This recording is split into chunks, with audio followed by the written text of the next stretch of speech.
This is Viva Fry. I'm Dr. Peter McCullough. This is Tom Luongo. This is Chuck Prodnick. This is Alex Kreiner. Hey, this is Brad Wall. This is JP Sears. Hi, this is Frank Peretti. This is Tammy Peterson. This is Danielle Smith. This is James Lindsay. Hey, this is Brett Kissel, and you're listening to the Shaun Newman Podcast. Welcome to the podcast, folks. Happy Mondays. How's everybody doing today? Before we get on to, we got an interesting one today. Before we get there, let's talk some precious metals, as they can be thought of as your ultimate insurance policy against economic uncertainty and government incompetence.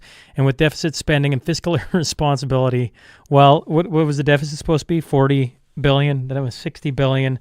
And then when me and Tu's talking about Friday, if they hadn't done this capital gains, which hasn't been passed through, it would have been 78 billion. So yeah, I think we can agree that government incompetence ain't ending anytime soon.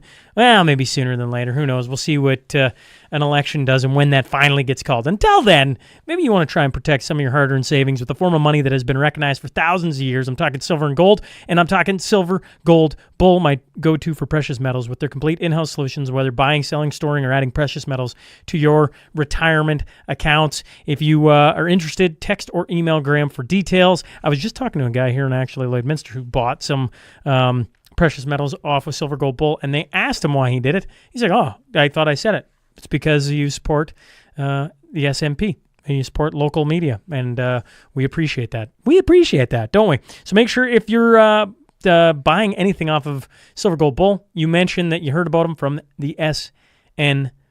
So text or email Grahame down in the show notes for more details. We got a newcomer here, Bow Valley Credit Union. Not only did Bow Valley this year, along with Silver Gold Bull, team up to bring the Cornerstone Forum, we'll get to that, to Calgary here in a moment.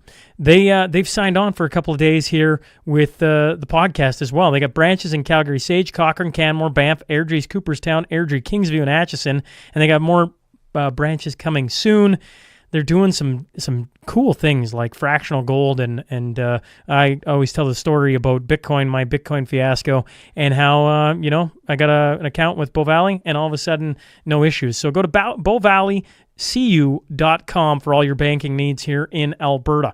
CalRock, your trusted partner in surplus oil field equipment, leading supplier of new, used, and reconditioned oil field production equipment here in Canada. But that's not all. Tank fabrication, new and refurbished fluid storage tanks, trucking, pump jacks, and demolition. CalRock.ca for all your oil field needs. Profit River, the team over there, well, I tell you what, they specialize in importing firearms from the United States of America, with more and more gun laws coming in, it seems like every month. You want some experts that can help make sure they guide you through the processes, they get you the proper paperwork, blah, blah, blah, blah, blah. And they specialize in doing this from the United States of America. You know we're got to jump through some hoops.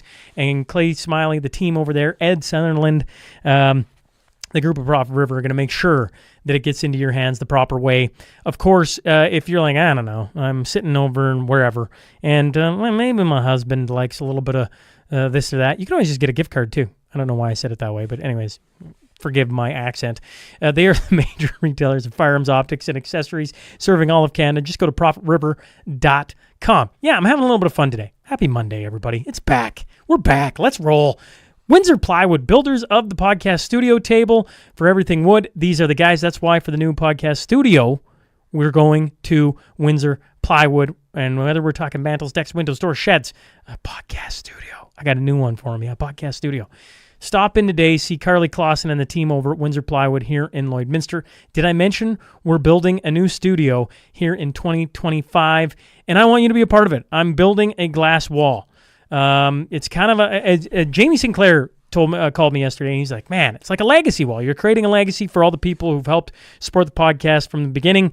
And yeah, you guys are the pillars that have really helped build this to where it is, and I want you to be a part of it. So you can do that multiple ways. You could do value for value, like just e-transferring money. If that's what you're like, I'm sitting somewhere on the other side of the world, but I'd like to be my name on it. Well, Kirby Cohen is the latest. He just e-transferred. He's going to be on there. You could be like Dan Ray Paving, who is going to do some work on the yard and be a company and bring in their skills and labor and their equipment, and you could do it that way.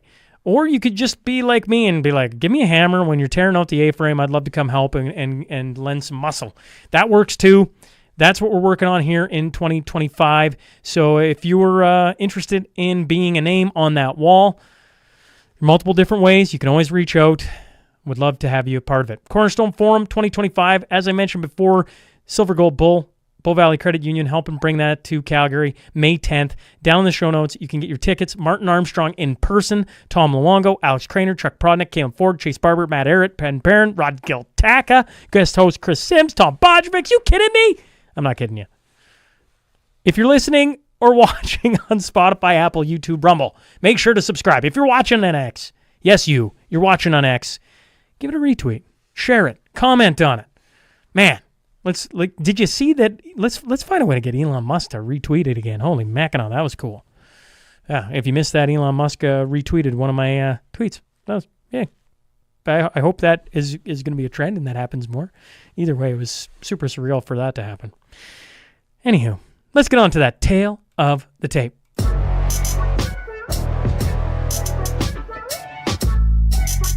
He's an author, dating and relationship coach, and a January 6th political prisoner. I'm talking about Pat Stedman. So buckle up. Here we go.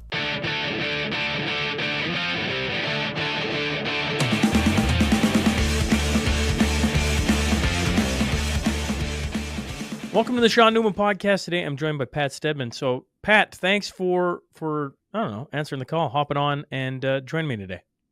Shaun, it is a pleasure to be on here. And, I was telling you this a little bit just backstage, but I'm such a big fan of your show. I before I went in the prison, and we're going to be talking about that, I would always catch your Tom Luongo, Alex Craner episodes. Just like you really put out some great stuff. So it's a real privilege to be finally on here. Well, my hat, I don't know. I guess it's a feather in my cap, folks. But I'm like, I find that really odd because here I'm sitting across from a guy who's paid the ultimate price, and I'm like, all I've done is just stumble into some of these conversations, and certainly, I stumble into this one a bit as well. Though, in saying that, since I started following on Twitter, I'm like, holy Dinah, this is going to be somebody who's probably right up my alley. If I go back though let's start with your story, Pat, and then I'll add a couple things in. I just want to hand him the football. I want to sit back. I want to put my feet up. I want to sit and hear the story of Pat, how on earth you got to where you were, and then the aftermath of that. But I do appreciate the compliments. I mean, it's an honor to have you on this side, in my opinion. Yeah. So I guess the long and short of it is, I'm a dating and relationship coach for men. So I had kind of like a decent social media following. And I started talking a lot in 2020 about first COVID and then a lot of the election related stuff with the theft of the 2020 election, and really like turn my platform, especially after the election itself, into like a rallying point for, wanting to stop the steal through the legal process, and, really hoping that this stuff was going to get revealed before Biden would be able to take office. So if you kind of know the timeline of that, after the election, you had the Supreme Court case, which the Supreme Court declined to hear, not based on the merits, but just declined to hear it. And then you had the Electoral College date, December 18th. And then the last sort of step was January 6th, just certification of the electoral vote. And what we wanted, and what the purpose of the rally was basically to have the states to have a pause, so the states could go and review what had happened. And this was happening. A lot of the legislators at the swing states, like Pennsylvania and Michigan, had been asking, "Hey, hold off on the certification. We want to look into these anomalies."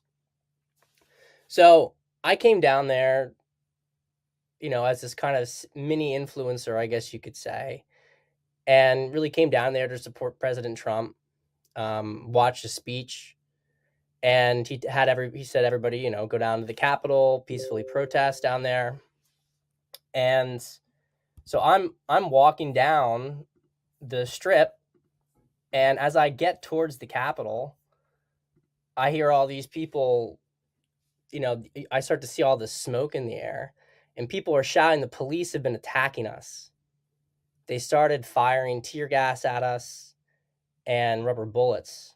People were like freaking out. And it just happened out of nowhere. And we were already pretty angry because we found out at that point that, they had declined to certify it. So they had declined to send it back to the States, that they were gonna push it through. And so, I think it was a lack of prudence on my part.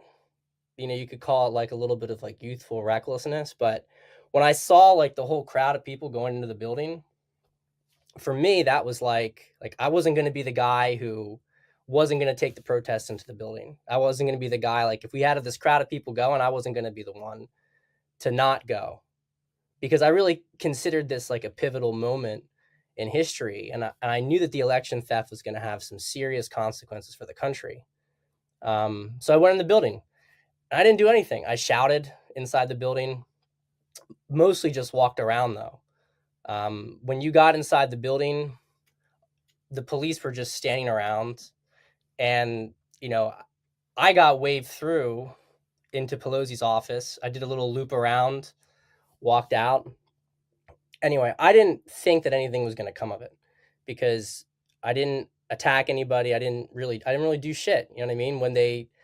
At one point in the process, when I was in there, I had like everything was relatively calm, and I'm coming down a stairwell, and I have these like plainclothes police officers pointing guns at me, and I don't know what's going on. And I find out, I'm like, what the fuck are you guys doing? I go around the corner, and then there's another policeman there, and I ask him, why do they have guns like pointed at people? They look like some like special section, you know what I mean? Like it's like a Secret Service kind of agent. And they said a protester's been killed, so like you should get out of the building. So I went towards the exit at that point. I sat on a bench for a few minutes and then left. So that was Ashley Babbitt, of course, who, if I had continued going straight instead of going up a stairwell, I probably would have been right there when it happened, because I found out later on, I have no idea who she was, that she was around the same kind of wave as me. So anyway, I say all this stuff just to indicate that I really didn't, I was loud, but I was public about it, because I thought it was a public building, and I really didn't think that you're breaking the law unless, especially with a crowd that size, unless you were actually like damaging things, you know what I mean? Unless there was some kind of, but, so nothing happened while Trump was still president, but I found out later on, basically the day after Biden was inaugurated. So the day after Inauguration Day, the FBI came to my house and, raided my house and arrested me. And that warrant had been signed like 3 hours into Biden's presidency. So that started me off in this whole process.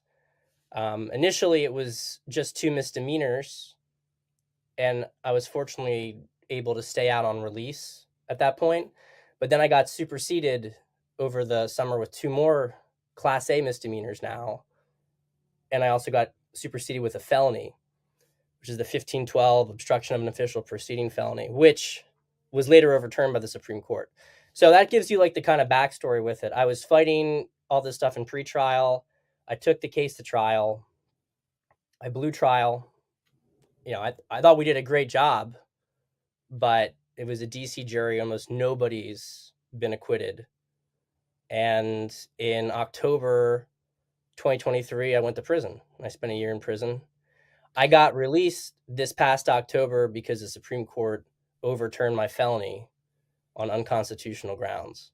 But the prosecution was trying to put me in prison for 6.5 years.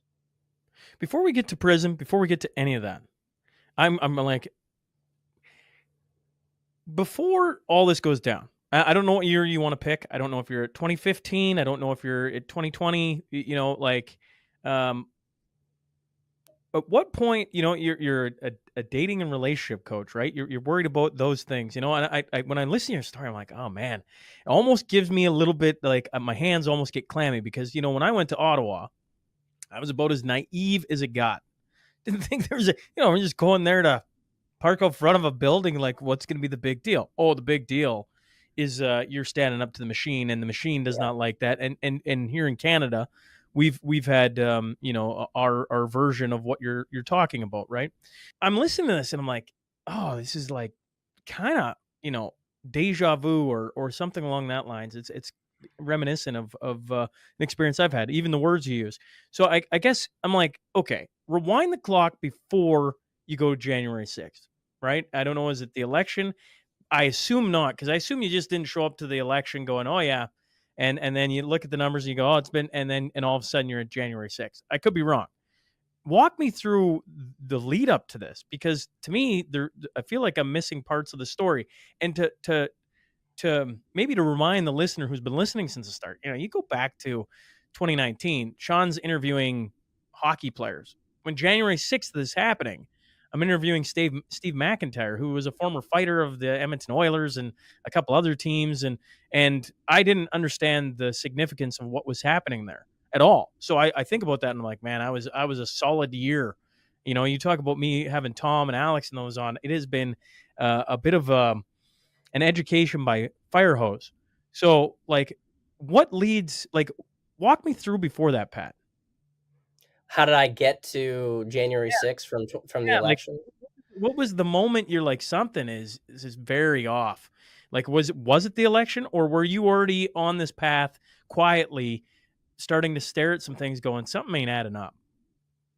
Well, I was a Trump supporter from very early on. So you go back to, I never watched any of Trump stuff like when he was a celebrity guy. Like I always thought those kind of people were clowns and never paid any attention to it. In fact, when I found out he was running in June of 2015, I just, it was very like black pill for me because I was already looking at the prospect of like Jeb versus Hillary, and it. I was like, okay, now we have this like celebrity guy coming in here to try to, prop up his brand using like the But even presidential even race. even before, sorry to interrupt, even before Trump, you were a political guy. Yes, but I wouldn't say that I was a conservative political guy. I campaigned for Obama in 2008. And I voted for him again in 2012, although not quite so enthusiastically at that point. At that point, was sort of a little disillusioned, but I still wasn't. I was really a political independent. I would split ticket. I tended to vote Republicans in state races and Democrats federally. 2014, I became thoroughly disillusioned with the Democratic Party on the immigration issue when it became apparent to me that they were arguing in bad faith. Like I don't remember the details anymore, but I remember that there was some deal that they had agreed to make initially before the midterm elections with the Republican Senate. And then after the midterms, they just totally reneged on it. And it was apparent to me that they had no interest in actually trying to solve the issue. But I still, what's that? No. Continue your thought. No, but I still wasn't like enthusiastic about the Republicans either. It was like you just had this, and I'm trying to put myself back in the mindset then because obviously so much has changed. Like you can kind of rewrite exactly how far along you were with things. But I just remember in early 2015, that was when like the woke cancel culture stuff started to really kick into gear. And I was very like disturbed by it. It really didn't seem like there was much you could do at that point. Like the cultural conquest of the left had been really established, and I wasn't even at the time. Like it was almost confusing because it's kind of like, I didn't have an issue with the gay marriage stuff at the time, so it it was like, hey, we're on the same team, we all want the same stuff, and then you start to realize that some of these people really don't. Some of these people really just are like they're not operating in good faith. They really just want power. So I was becoming like politically disaffected, I guess you could say. And I remember that summer after, like, I didn't even watch the first Republican, presidential debate because it just, I wasn't convinced anything positive was going to come out of it. But I remember my aunt was complaining about Trump saying all these mean things to the people on stage. And I was like, well, what did he say? What was he saying? And he was like talking up, and she's like, yeah, well, he was saying how they're selling the country out to China, and how, they have all this, they're pro all this illegal immigration. They won't close the border. I was thinking, I'm like, everything he's saying is true. So I tuned in on the second debate, and I was really like, I think it took me about a month to like accept that I had been sold on him. But like, I spent all of August 2015 really just like Trump's pretty cool, that's cool. I'm not sure I'm a supporter, but he's pretty cool. I like what he's saying. And then by September, I was like, yeah, I'm a supporter. I don't care. And it's funny because in the beginning, no one really cared because they didn't think anything was going to come of it. Nobody thought he was going to win. Yeah, but once he started to actually be perceived as a real contender in the Republican nomination, that was like the end of my social network. Like and by the end, I had, I was like, I had a lot of friends. I had probably burned 80% of my network at that point. Because you supported Trump. Well, I went to an Ivy League school, so like a lot of that network is really like institutionally opposed to the things that, they really are globalists.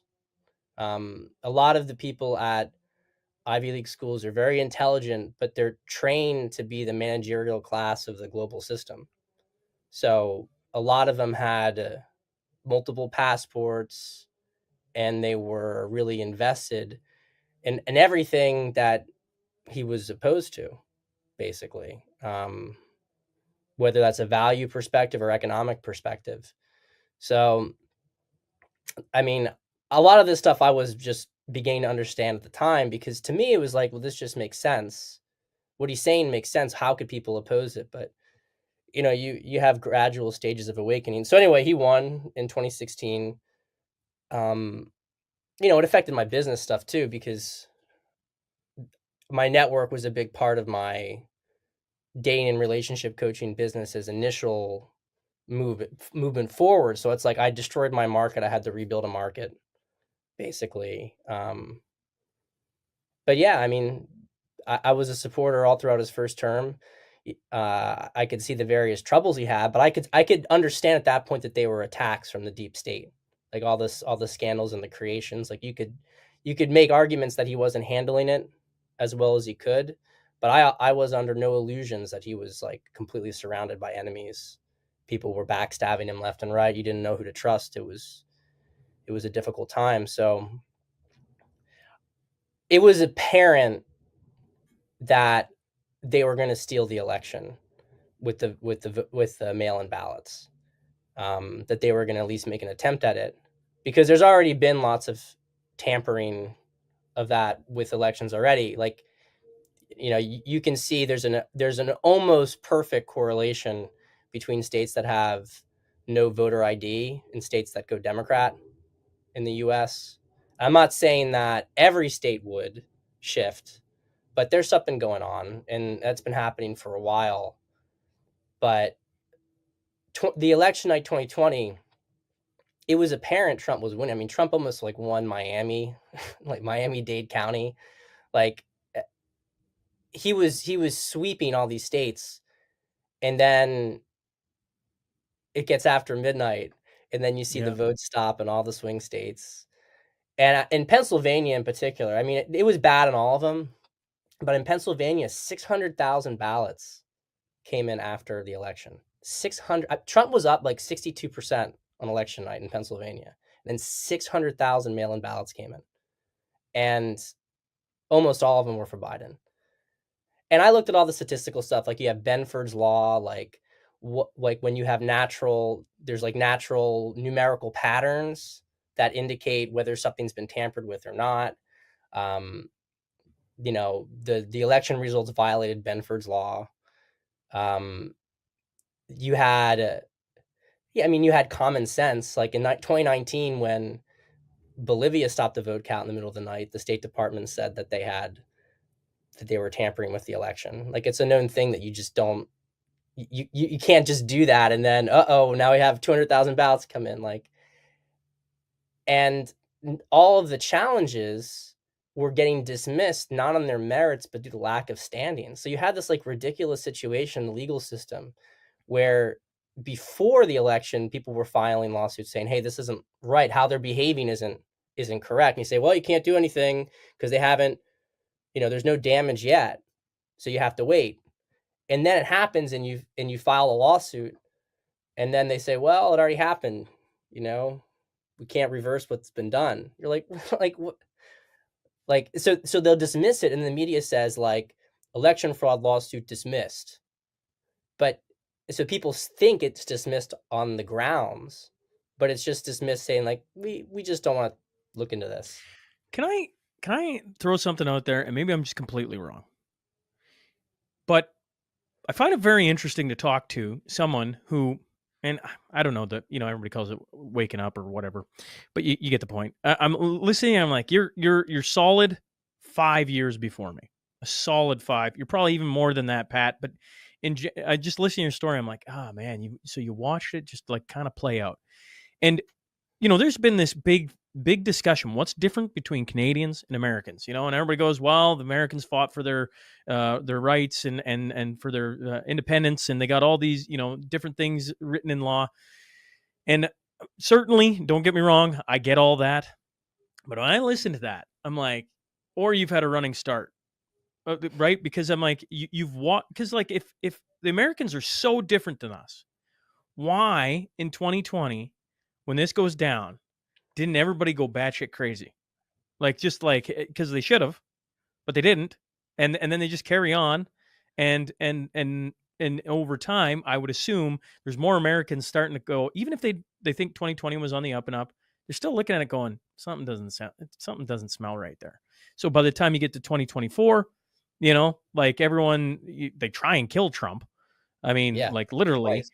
And then like the election night comes, and I just was like, they've already tried this once. Everybody knows, even if they go, maybe it was on the up and up, they go, something didn't seem right, and you have more eyes on it. You just all have all these different things. Now here in Canada, it takes COVID going absolutely insane to finally start to snap some people out, and other people will be like, oh, it wasn't that bad. No, it was a pretty good time. And, it wasn't that bad. But then the Freedom Convoy happened. Oh, they were insurrectionists. They were all these different words. But over time, you're like, something doesn't smell right. And I feel like Canadians are rapidly starting to question all the narratives. Rise of Pierre Poilievre, just talking back to some of the reporters. Some people hate that. Some people love it. But I just wonder if we aren't just a few years behind Americans. Maybe I'm wrong on that thought process. No, I think that's right. I think all the Western countries, and you could say the world, but it's definitely there's definitely a Western consciousness. It's all linked together. And so I think it's true that America tends to lead the way with this. And part of it, I think, is because of its cultural dominance in the Western world. But I think related to that is also the First Amendment. Not that other countries, I mean, you're starting to see what happens when you don't have explicit protections in a lot of Western countries, like UK, prime example of that right now. I mean, they're putting people in prison for tweets. But the United States, I think, because it has a more open dialogue, a lot of its thinking, it tends to be first on the field, so to speak. Although I know that in war, the Canadians were usually the first on the field historically, right? That was the case. Well, sure. I mean, like when people say Canadians, too agreeable, blah, blah, blah, go read some history books. Yeah. And then tell me when they go out in all the world wars and nobody wants to go into battle with them, right, against them, I mean. I'm like, oh, it's still there, folks. It's just we've been sleeping too long. We just thought life, there's no problems here. Except all the problems have come to roost on mainly the Western part of the world, right?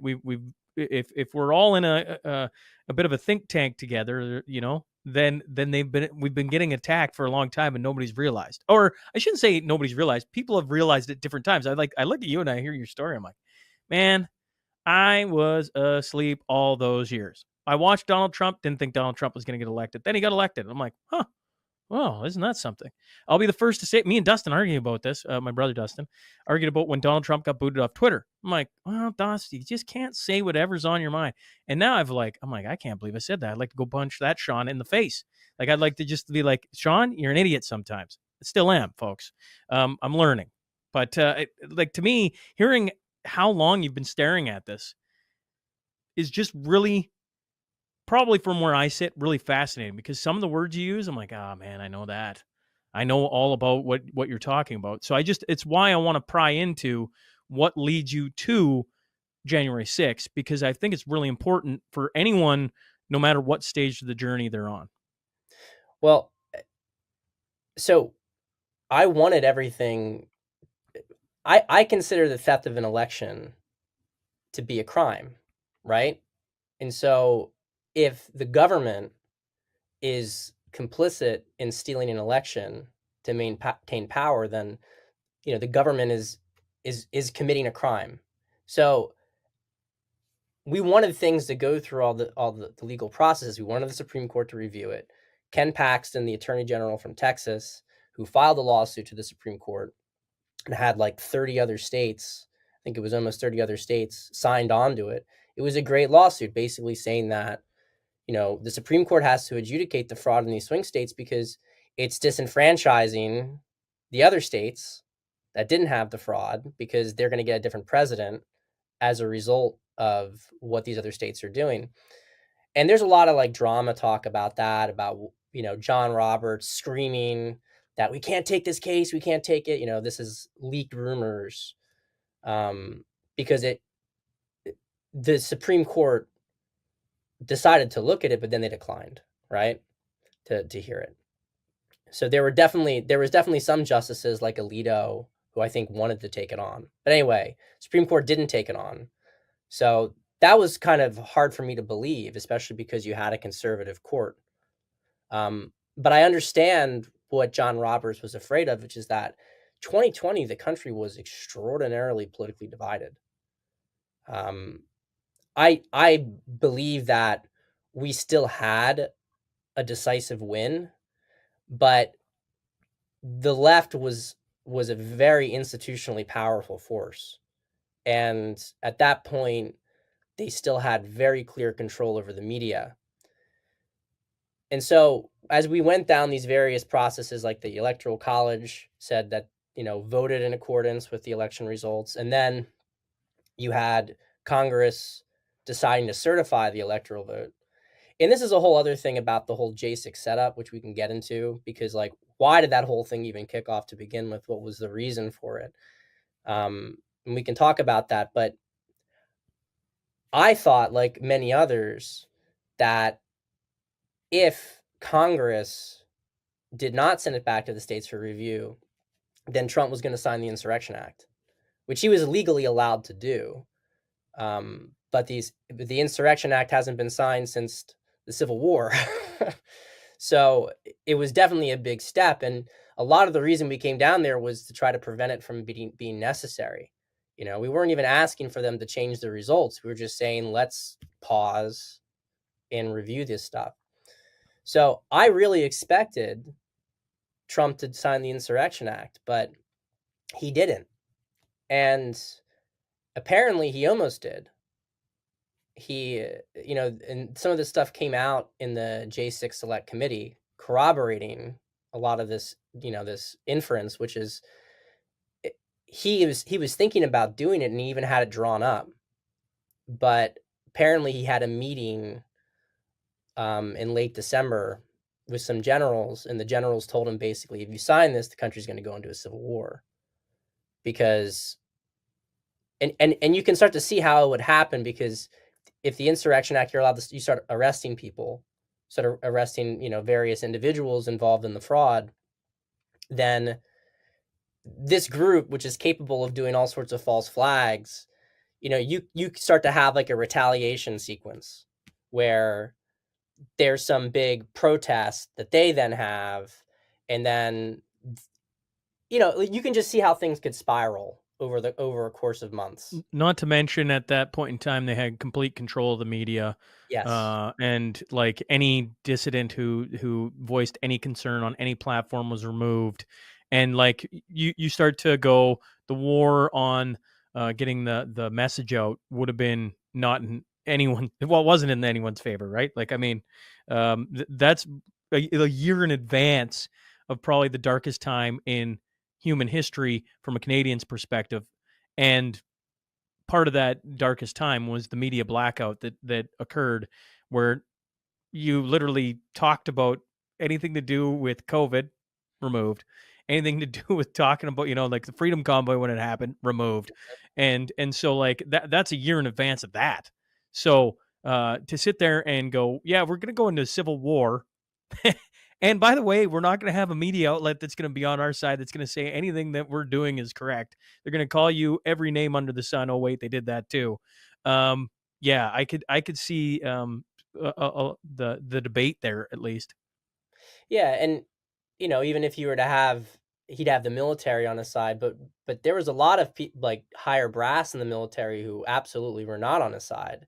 And so you just don't know how this kind of stuff could break down. It would have been very risky, very chaotic. And in the chaos and in the heightened emotions, no one would really be caring about the truth.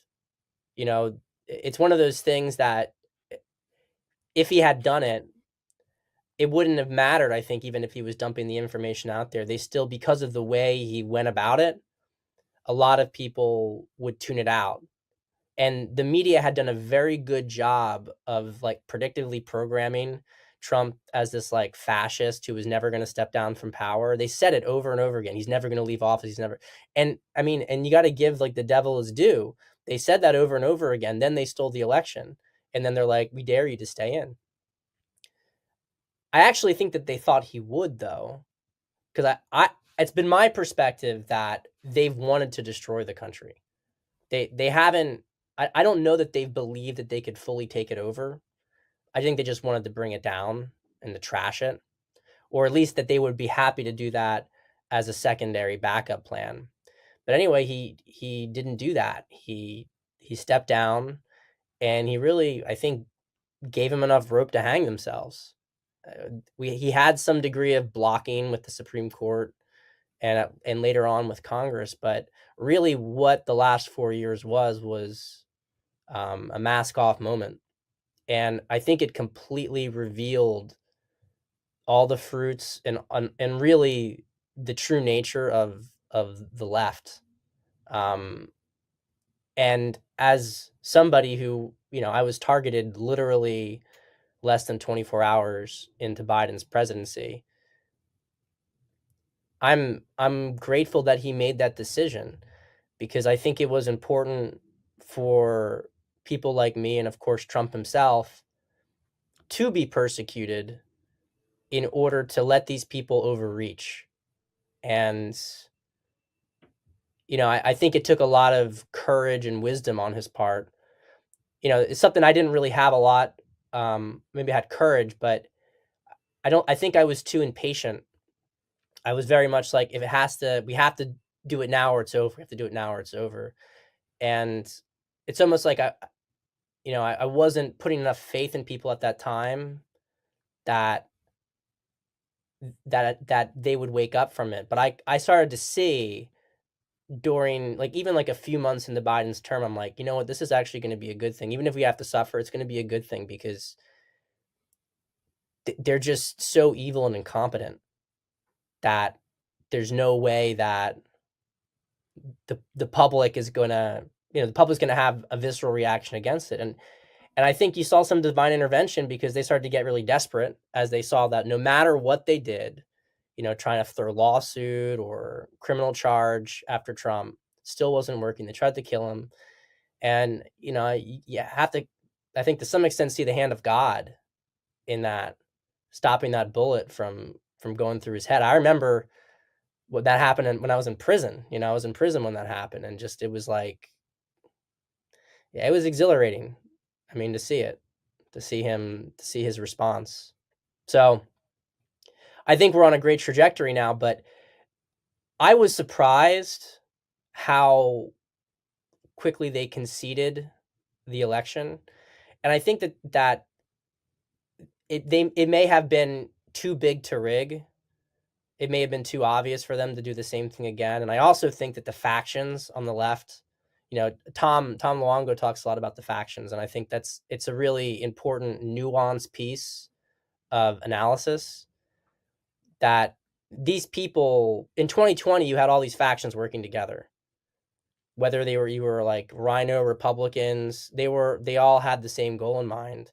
But that coalition, there's no honor among thieves, and as the whole plan started falling apart, I think you can see a lot of these people are rushing to try to like posture against each other rather than work together to preserve what they have. So I don't think that Kamala had the support, and you've seen all this stuff. I'm not sure if you've talked about this on other shows, but it's widely believed that Biden endorsed Kamala because he got pushed out by the Democratic Party. So he sabotaged them by then endorsing Kamala, who wasn't supposed to go that way. Is supposed to go to like the convention, and they were supposed to pick somebody more viable. It's all speculation, although I think it's plausible. But the bottom line is that it seems like in the end they didn't believe that, or they couldn't work together enough to steal it from this time. But what are you going to do? Like I know these people aren't going to go in quietly into the night, and I think we're starting to see the fruits of the next plan, which is something that I had thought might happen, but which is because of this open border, there are terror cells all throughout the entire country.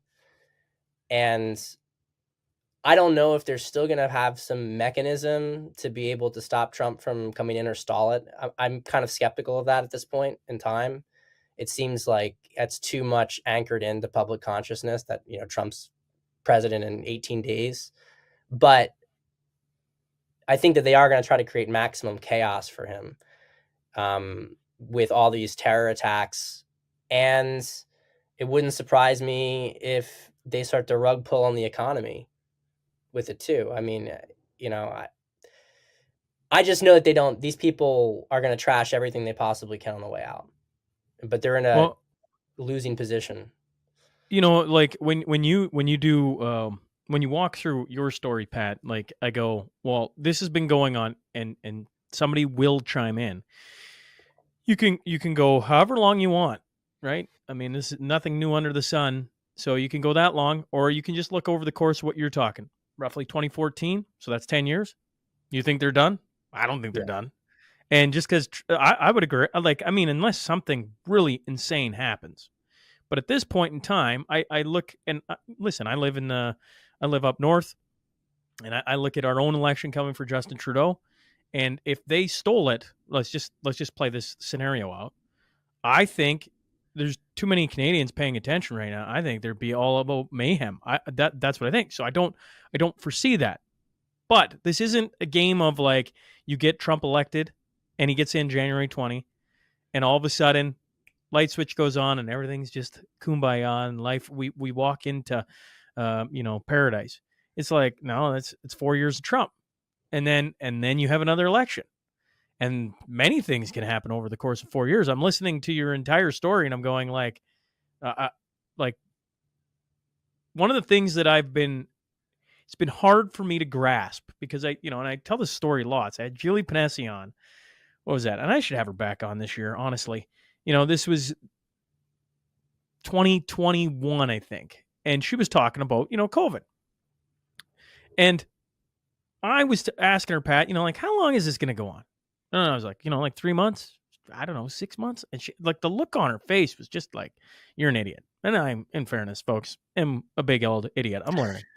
And, since then, probably one of the hardest things I've had to grapple with or grasp is like, this isn't a day fight. This isn't a month fight. This ain't a year fight. This could be a decade-long fight. It could be decades. This could be the rest of my life. And then you have to realize, that's okay. At least I know. And And so we press on and we start to pay attention and you look at it. And so when you go, are they going to go quietly in the night? Hell no. No, they're not. They tried shooting a president, for Pete's sake. They've been trying to stir up World War III for now that I start talking about the issue, at least since 2014. At least. So Yeah. you go, that's been a decade long. Okay. So like, are they going quietly in the night? No. But I also think, where do we sit right now? I've been watching all these different like last gasps of trying to stir up something to get it to go their way, and it just keeps. It's like, nope, that ain't gonna work. Nope, that isn't gonna work. My fear is they're gonna get creative because they're gonna learn, and they're gonna try and do something different. But in the next short couple of weeks, I mean, all out war is always been my fear. But I see Trump getting in January 20th. That's Yeah. my own thought. I think it's not a foregone conclusion. I never want to be that sure of anything. But to me, like I don't see. I see Trump getting in. Then I see Pierre Poilievre getting in. So now you have those two leaders of the United States and Canada. Like that's what I see here in 2025. Yeah, I don't think that they can sell a narrative of Trump not getting in. And there's no, I heard some rumblings of people saying, "Oh, that they're gonna disrupt the the certification this year." I just don't see it. I don't see any. When we came down on January 6th, there had been at least a building narrative around it, about going down and having the investigation sent back down to the States. So I see him getting in too. But what I'm afraid of, and I think we're already starting to see, is so they've been doing all these false flags, right? And all these illusions, because that's what they are. They're illusionists at the end of the day. That's how they've operated. That's how they've maintained control. And people are waking up to the illusion. They see what's going on. So when they do a false flag, people immediately are able to ID, or at least they're able to shine a spotlight on it and try to find out what exactly is going on. And that's a beautiful thing. I don't think that these people are able to hold power when they're not in the shadows. When people see what they're doing, it's over. But we are in a very difficult and dangerous time period, because when they're no longer able to get away with like illusions, they're going to start doing real terror. Because even if people start to think they're responsible for it, they still don't know exactly who to hit. They don't, if you suspect the FBI is involved in what happened in the New Orleans tragedy the other night, you don't know what section of the FBI. You don't know. Everything is still like hard to get after, right? And it can still create genuine terror. If people are dying, if there's actual explosions going off, then you can still, to some degree, influence the population, because they're worried about stuff that's going on. Now, I think all this stuff ultimately backfires big time, because what does it do? It just creates more and more broad political consensus that this entire creation of these people needs to be completely wiped away. And, I think it's been really fascinating that even just over the last few weeks, you've seen a concept that was considered an impossibility now openly discussed as an inevitability in Western countries, which is remigration. So, I mean, the Overton window is shifting very, very rapidly. And the more chaos they create in order to maintain control, I think the more they just consolidate the entire population against them. Yeah, it's been quite evident, I guess, to more and more people, right? Like, I mean, just go back to the beginning of your story. You walked around the Capitol, right? Went into a couple places, and for that, they came after you. And in the first 3 hours of Biden's presidency, Yet, like, I mean, the hypocrisy is just, it's interesting because, like, if you're a certain nationality right now and you go take over any building, they just stand there and watch, and it's not a big deal. Here in Canada, like the Palestinians from India, that group been very interesting to watch. You got all the different diverse groups marching across all of Canada, and you're like, what is going on? And the more that the cops just are allowing things to happen, allowing insanity to unfold, the more people. Wait, don't we have the longest mischief trial ever going on in Canada for two people who drove trucks to Canada, to Ottawa, sorry, to stop probably the worst government in history from our books?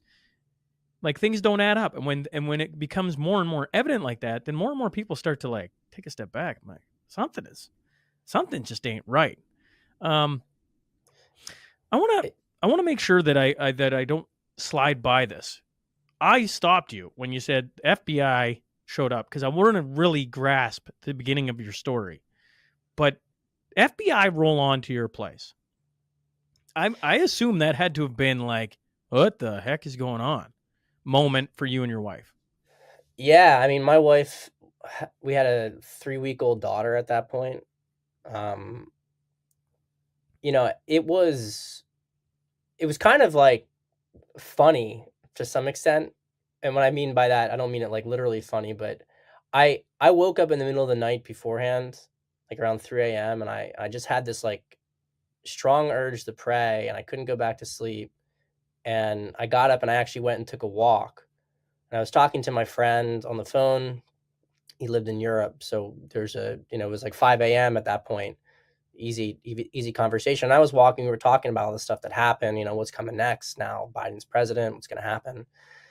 And 7 a.m. rolls around and my wife calls, and I pick up the phone, and she's crying, and she's like, the FBI's here. I'm like, oh shit. And they're freaking out because I'm not at home. Like, they think somehow I got like the whiff of it and I'm trying to split. I'm like, no, I just went on a walk. So they were like freaking out because I wasn't at the house. So I told them where I was. They came by, local police came by, picked me up, took me over there. The whole street was just filled with cop cars. And how many cop cars? There must have been like 4 or 5 different ones. I mean, And some when were. the cops picked you up, what were they saying to you? Like, forgive me, maybe I'm wrong in this, Pat, but from your story, I don't grasp that you were like a political activist who was out at every protest, who was trying to stir up stuff, on and on and on. You got a social media following, and you've been talking about some things, and you showed up to a protest. But I mean, like, did the cops show up and go handcuffs and throw you in the back, and they're like, "Listen, man, you've done some wrong things," or were they just as confused? I don't know. Walk me through this. So the local police, when they grabbed me, when they saw me, they like swerved the car. You know what I mean? It was very aggressive driving to get towards me because I think that they didn't know initially what to expect. You know what I mean? Like, because the FBI was doing the raid, and then they get there, and then I'm not there. And so then they send it out to all the local police departments. You got to look for this guy of this description. So when they came over, I think initially they didn't know how I was going to be. And I was like, hey, what do you like? What do you need me to do? You know what I mean? Like, I was super cooperative. And then the police like pretty quickly started to relax.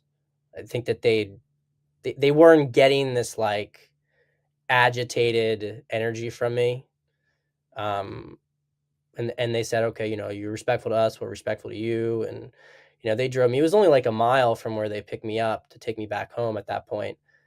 And I have to be honest, like, I was fairly lucky with the field agent who was running the raid, because while one of the agents, from what I understand from my wife, was a dickhead, the lead agent kicked the guy off basically, and generally ran, as a fairly respectful raid, as respectful as you can be.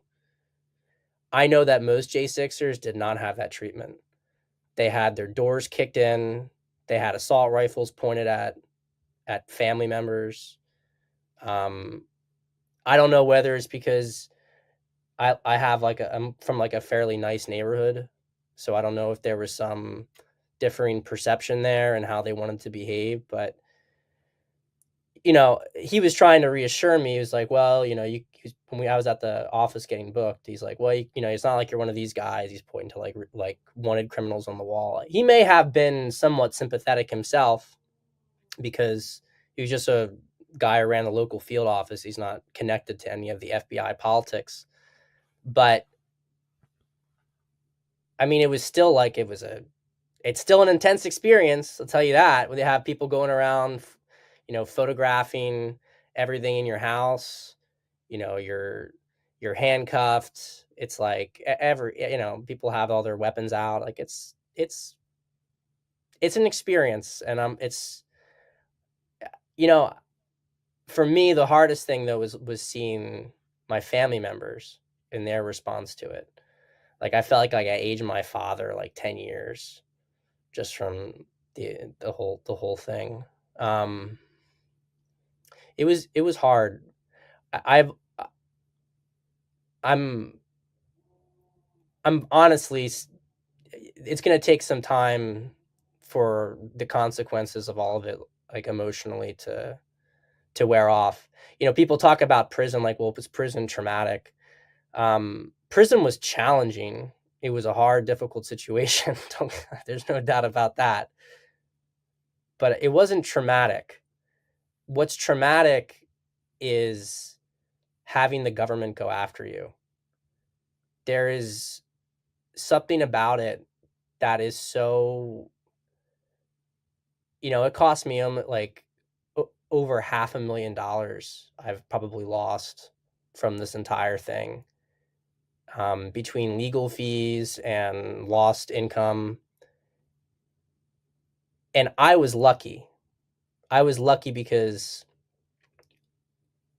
when I was still out on pretrial, because of the nature of where I had positioned myself in the marketplace, I think it affected my ability to grow my business, but I was still making money. I still had support from people in my broader community. A lot of these J6ers, they lost their house, they lost their marriage, they lost their job. Even now, they still can't get rehired, whether because they have a felony on their record or because some employer finds out they were a J6er and they stigmatize them.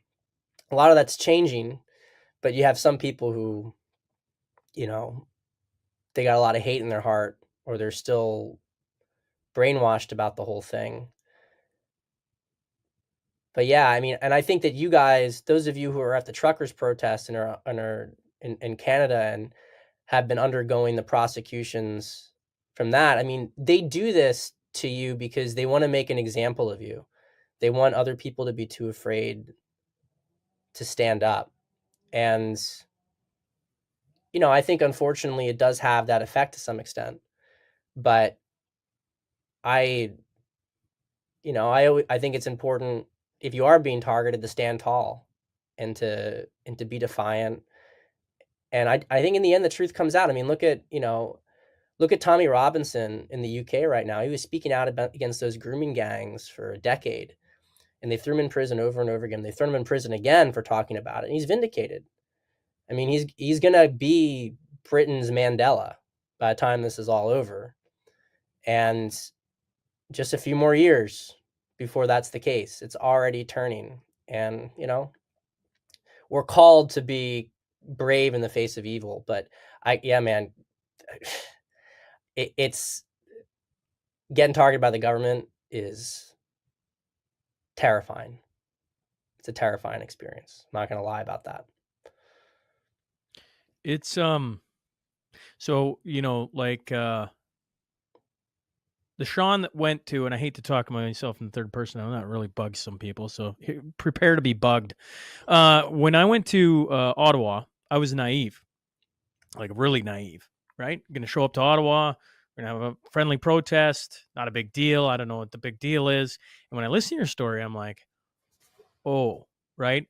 And I think, when we're talking about protesting anything, you're, and maybe there's people who've had it worse. So you have to extrapolate that out. But if you're going to stand up, you have to basically have the mental fortitude to extrapolate that out as far as you can go. Tommy Robinson is an extreme example, right, of what the government can do to you.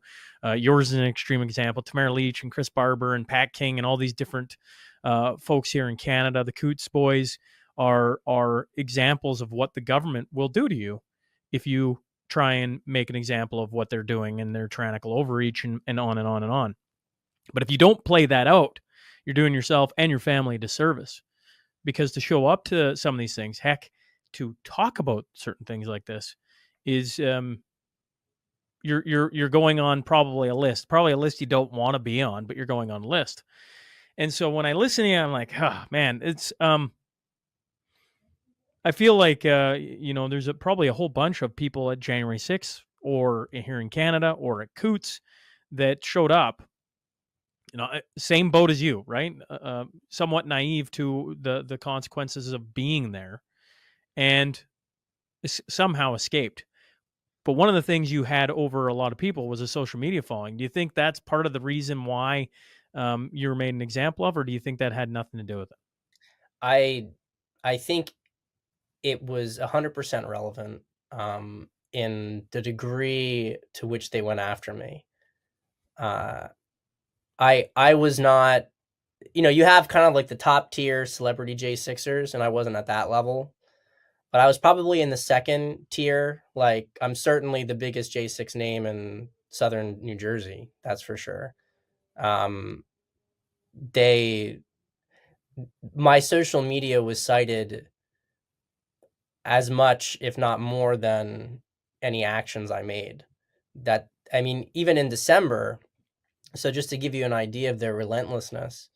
So my felony was overturned. I was released from prison, and the government wanted me to get put back in prison. They wanted me to have all my misdemeanors resentenced. I already served all my misdemeanors. I served my year. They wanted, nevertheless, for the government, for the judge to go back and resentence me to all my misdemeanors consecutively, to try to give me 30 months in prison. And, to the judge's credit, in spite of the fact that she was, and remains very hard on J6ers, this was violating double jeopardy, and by a lot of interpretations, and it was breaking federal precedent, and she wasn't willing to go there. So she denied it and gave me time served. But I mean, yeah, you don't understand. Like, to give you an idea of my naivety with it, I was starting to get the feeling that maybe things weren't going to go well, because at first, when they started arresting people, you're like, oh, well, they're only looking for, people who appeared to have been doing serious stuff. That was the initial impression. But then there started to be murmurings that, they're looking for more people. And so I talked to my wife about it. I'm like, I don't know if they're going to go after me. I mean, I was very public about it. I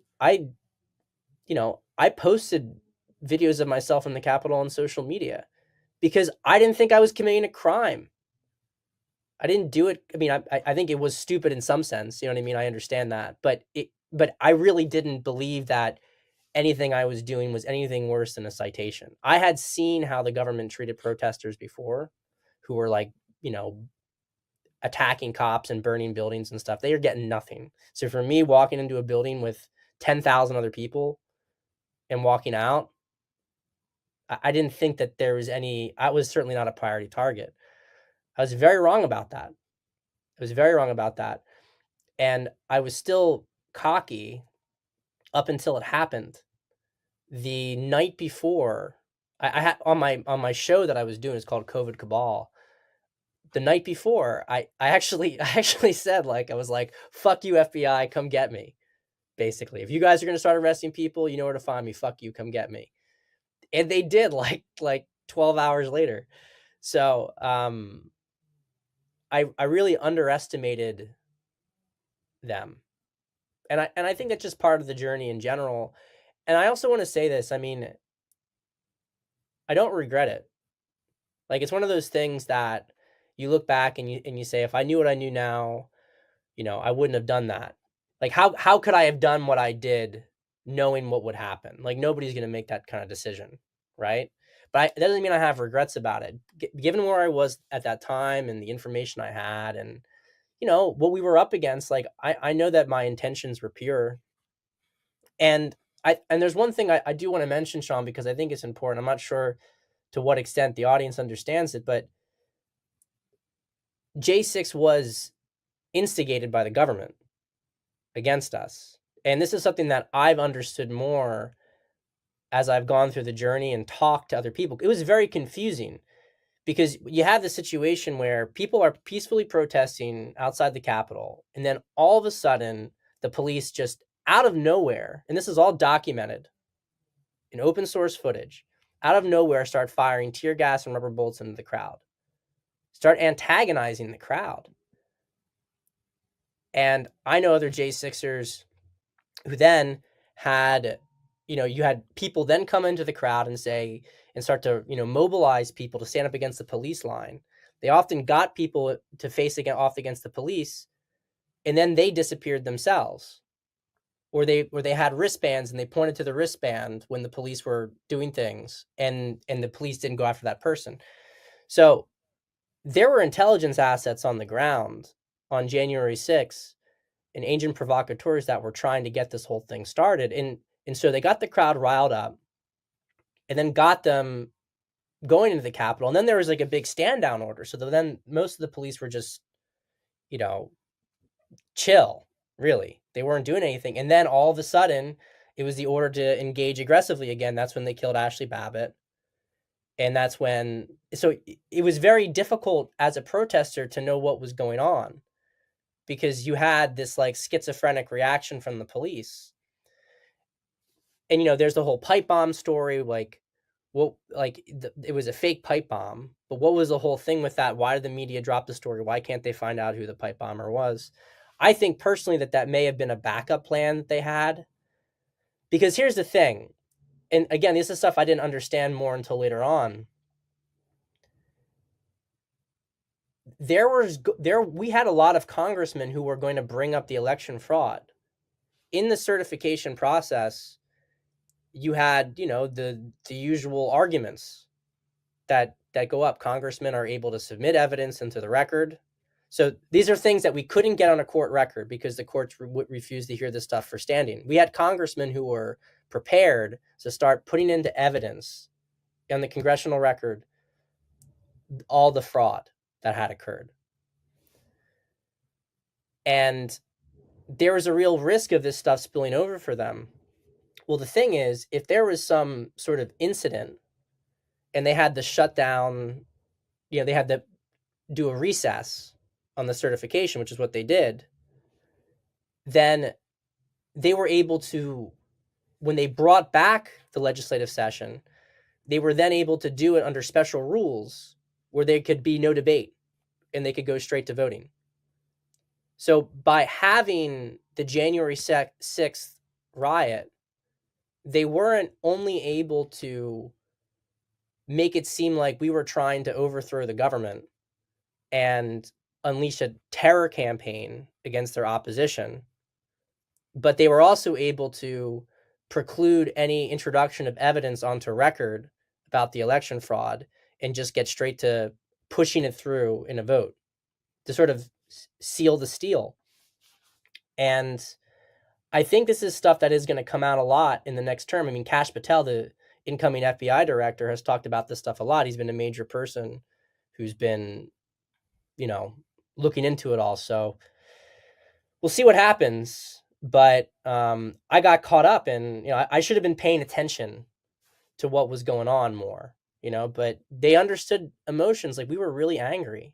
And they knew how to set us off.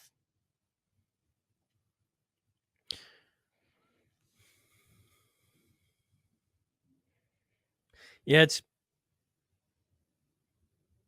I don't even know what to add to that, right? Like it's there's just a lot going on there, you know? Like this isn't some make believe story. Like this is the real deal, you know? Like and taken to the utmost, I don't know, degree, I guess, right? Like I mean, like when I talk about the government coming down on you, you know, here in Alberta, we've seen the Coots boys and how that's played out. In Ottawa, we saw how they've been doing with Tamara Leach, Chris Barber, and once again Pat King and others, like a ton of others. And the names I don't know is kind of like, forgive me, Pat, but are kind of like the Pats of the world. They had social media following or something that made them stick out, and they've had the world go after them, right? Or the machine go after them, and their name isn't large enough to um, grace the public airwaves over and over and over again. And maybe you grace more than I give credit. My apologies if you do, but you know, like I just don't hear Pat Stedman being the household name of J6. Whereas in Canada, Tamara Leach, Chris Barber is about as household as you get. And I mean, they're still being ran through the coals. I'm not trying to make light of any of that.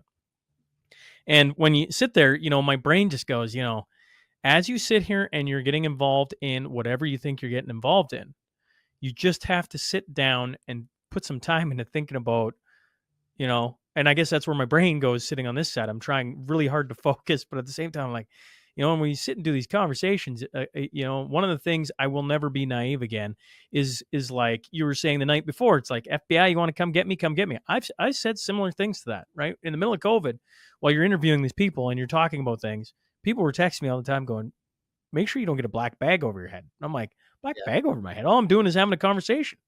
When did that become so offensive?" And yet, me and you both can agree. Um, you'd be naive if you didn't think that's offensive to different forms of the government or different people in society in general. And that's a big question to roll around in everybody's head. And you've come, you know, you've went through the experience of, I believe it's a full year in jail, correct? Yeah, full year, 366 days. It was a leap year.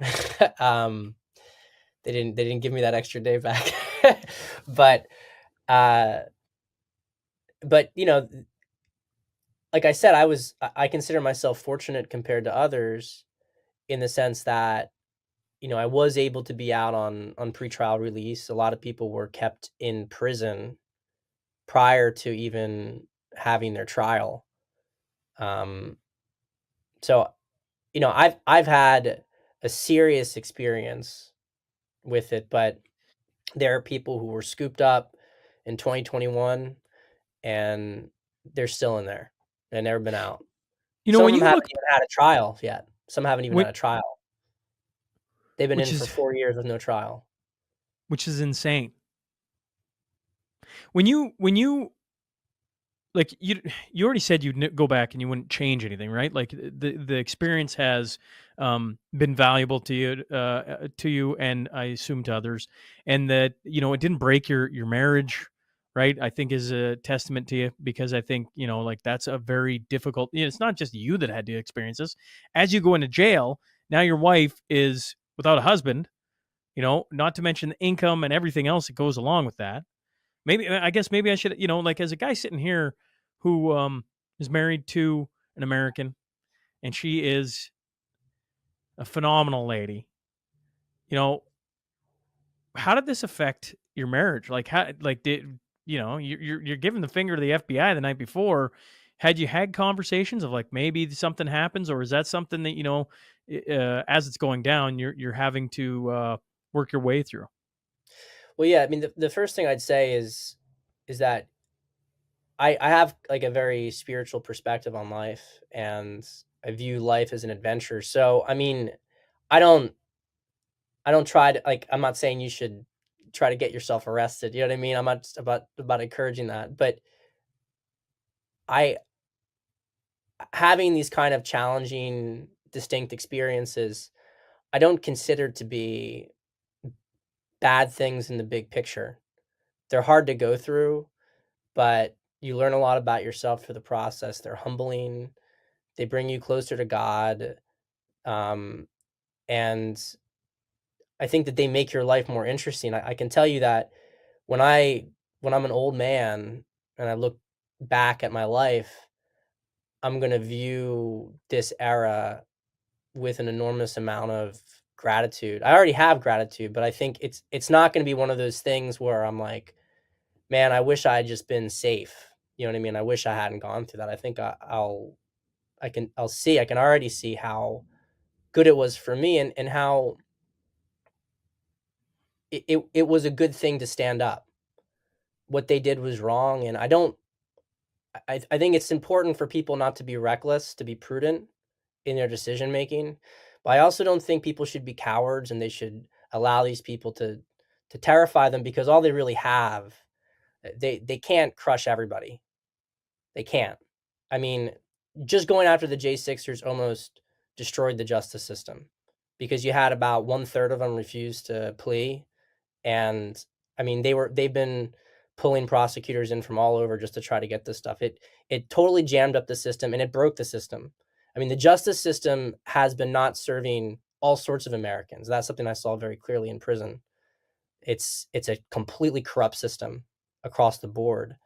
But the fact that, we were made an example of, and Trump was made an example of, this is all stuff that's hastened their decline. So I don't, I again, like, you have to be prepared when you do this kind of stuff, that you're going to take some degree of risk. But I also don't think that people should be unwilling to ever stand up for what's right, because something bad people might do something to them.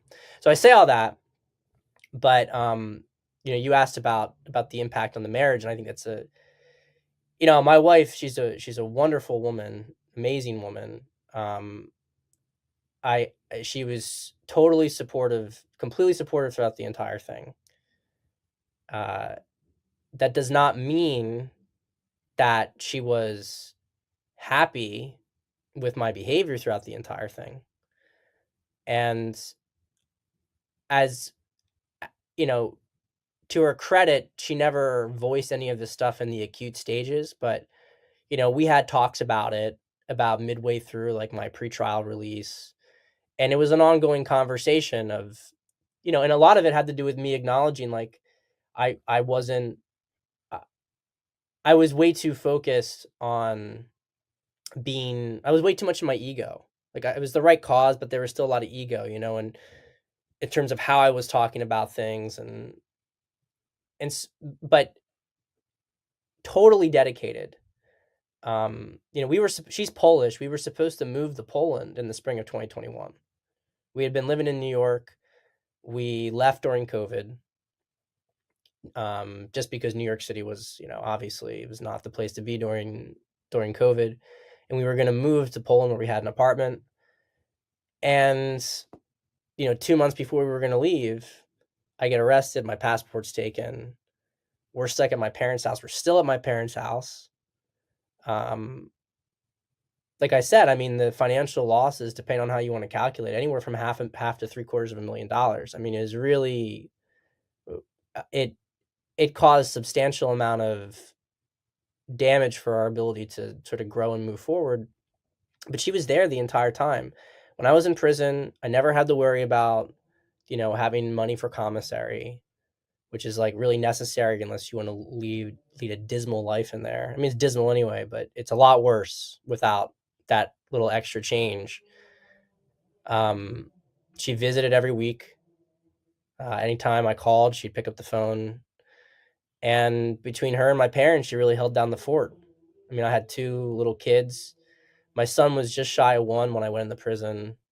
And I remember at what point, it was a few months in, and I remember he came for a visit, and it was like, suddenly he didn't remember me anymore. It's like I was a stranger.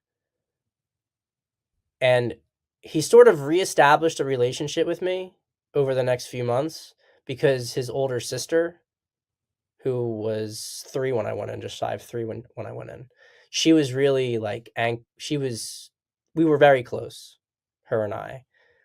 and we had a chance to establish a bond. So he would sort of see how she was with me and would mirror it. But when I got out of prison, I think you could see it from the video. My daughter was like excited, but she was shy. But my son was terrified because he was like warm with me when he'd come to visit, but I think he had come to associate me as like the person who's in there who wears his brown uniform and can't get up from his chair, and like you can kind of go see, but he can't come see you. You know, it was weird to see me in different clothes walking towards the car. And I remember in the car ride back, he just kept like, he was just staring at me, and like he'd point and like dada, dada, like trying to understand it. I was really fortunate, but my wife and I, we have a very, I'm a dating relationship coach. It doesn't mean that everything has come easy in my marriage. A lot of it's actually the reason I'm able to help guys is because I go through things, and when I work through them, I'm able to understand, how to actually improve a marriage. I don't just get a good marriage handed to me. But we had a lot of hard conversations leading up to that, but I think when you have a good woman from like the material standpoint, a woman with good values and, who loves you, I think a lot of it was just, I think the fact that I was showing some degree of growth as well was really important for that. 'Cause like I wasn't sheepish or anything, and I was always very calm throughout the whole experience. And I think that she really respected that and was attracted to that. The fact that when the FBI came, like I wasn't freaking out or anything like that. I was just, so I was leading, but a lot of it was, I was leading with her in mind. I was showing that I made mistakes. I wasn't going to make those mistakes again. I wasn't going to like make it about me, because I think I had made it a little bit too much about me in the lead up to the January 6th stuff. Yeah, it's when you talk about being a relationship coach, in today's society, I talk a lot about the fact that divorce is easy. I don't think it is, but it's perceived to be easy, right? If you're unhappy, just like move on. And then people realize after that that's probably not, like it's like, oh, you're letting the government into your marriage and everything else. As we talk about government and what it can do to you, I've heard enough horror stories. It doesn't mean that all divorce is bad. I don't mean that. It's just that in general, you think you're taking the easy way out, or what seems to be the easy way out, and usually that's not the case. And when I hear you talk about, like what you can offer men, I'm like, it makes perfect sense to me, Pat. Because like, what are we missing in society? Is there's a ton of people, a ton of men around me that have kept their marriages together, have fought, have stories of ups and downs and different things. It's one of the things that I really value is men that can hold together a relationship, because it's not easy. Like like, except it is, right? Like, I mean, it's kind of that a little bit of a paradox in the sense that it is easy in the long run, and it's the best thing you can do. But at times it can feel really, really difficult, right? You think of the storm that you weathered. You can say that, all the right things about you and your wife and everything else. But I mean, if you weren't having the conversation 5 days before the FBI showed up of like, hey, one of the real consequences of me going to January 6th is that there's a possibility FBI show up on our doorstep and I go away for a year, then you were caught flat footed. And that had to have been a very difficult conversation. I chuckle a little bit because I'm like, honestly, it's almost like, how could you have seen that coming? Except now, where you sit now, Pat would be like, listen, if I'm going to go to something like this again, the real consequence is that I get singled out. And, a consequence of being singled out is jail time. And the thing about January 6th, in general, I've said this at the start, like, I'm not the super expert in January 6th. I've listened to a bunch of different accounts and everything else. Having you on to even just talk about the experience is really interesting. I listened to a redacted episode with a journalist where he got singled out for just reporting on it. And I was like, you think you're in the, it was very grounding for me, because you think sitting over here and just having somebody on to talk about the account of January 6th or any experience is, or filming it, you're like, immune from all these different things. It's like, no, like if they can single us all out, folks, if you're going to show up, you're going to stick your head up, they can grab a hold of you and make an example of you. So the fact that you found a way, you and your wife, to survive this tells me, leading up to this, maybe you didn't have the conversation, but you'd certainly been doing a lot of work on keeping that relationship strong. And I assume after coming through something like this, it's only made that relationship stronger, not weaker. Yeah, our relationship is phenomenal. I mean, if anything, it became stronger over the course of prison, because I think it's one of those things where if your foundation is really good, then this kind of experience just strips away all the bullshit. So like, something minor that you might nag about before, or that you might, like be kind of nitpicky on, like me to her or her to me, like that stuff just sort of disappears. Like it becomes so unimportant. And also, the reason a lot of relationships fail is because the individuals are really, they're at superficial levels of their personality. So like they get together and there's an infatuation, and then the infatuation fades, and they haven't, like, people, there's this big phenomenon like, oh well, women are getting bored in their marriages, and they just want to move on to something better, and this sucks, it didn't used to be this way. But I think a lot of it is really just that, and I'm not giving women a pass, there's a lot of problems, but I work with men. I try to focus on constructive things, and these are things that men can do. And the reality is that men are just not, in general, there's not a lot of wildness in them or desire for connection. There's a real, like a stunted staleness to a lot of men today. And I think a lot of that is the programming that they've been given. But I think, if you want to create, like, yeah, you can do like more fun things, and, try to treat your life like an adventure and bring that excitement to it, and on a practical level. And you should do that in your relationship. But a lot of what keeps things exciting is this peeling back of layers of yourself and each other. And so actually going through stuff like I think couples, they'll get to a point of friction, and they might be fighting.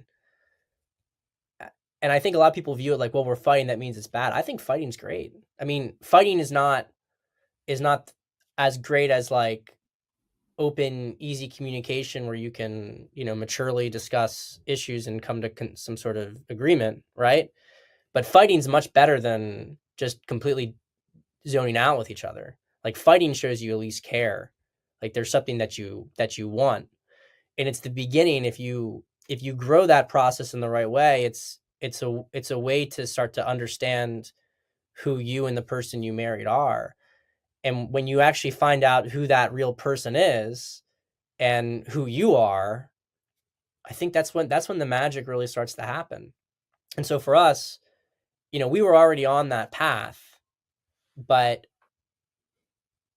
all the January 6th stuff, I mean, I think in many ways it forced even a greater acceleration on it, because I had to level up through the process. I had to be much more of a man to deal with all the pressure. And she also had to be less fragile herself, especially when I went away to prison. She had to learn how to be a woman who worked and had 2 children under 4 to take care of, 2 children under 3 rather, to take care of. I mean, it was a lot for her. And it was crazy when I came out, because I came out the exact same day I went in the prison, October 27th. So it was like a time loop. I come out, I come back to the house. Everything's the same, except it's a little different. Like this cabinet got changed. The kids are older. I mean, I've been seeing them throughout the year, so it's not like it was, but you could see that like she had just blossomed. She was such like a stronger woman. Not that she wasn't strong before, obviously, but it was like she was so much stronger. She had matured so much from the experience. And so I think a lot of it was just our orientation. And I got a lot of grace from my family, um, because this was unprecedented. Everybody understood that it was abuse. Even if like my behavior wasn't, was a little reckless, it wasn't, we sentence you to 4 years in prison reckless. When you just think of being a parent or a wife, or I mean, in our case, a husband, and someone you love goes to prison for protesting, right? My wife in the middle of COVID said, when the government starts to do things you do not like, the thing you can do is protest. You show up and protest. And so, like, I just think of like, so you're your parents, Pat's parents, shout out to Pat's parents. And now every conversation you have for a full year, probably longer than that, because this went on for longer than a year. Your jail time went on for a year, but like now centers around something that they would have never talked about. But it just would have never been in. And now that changes you.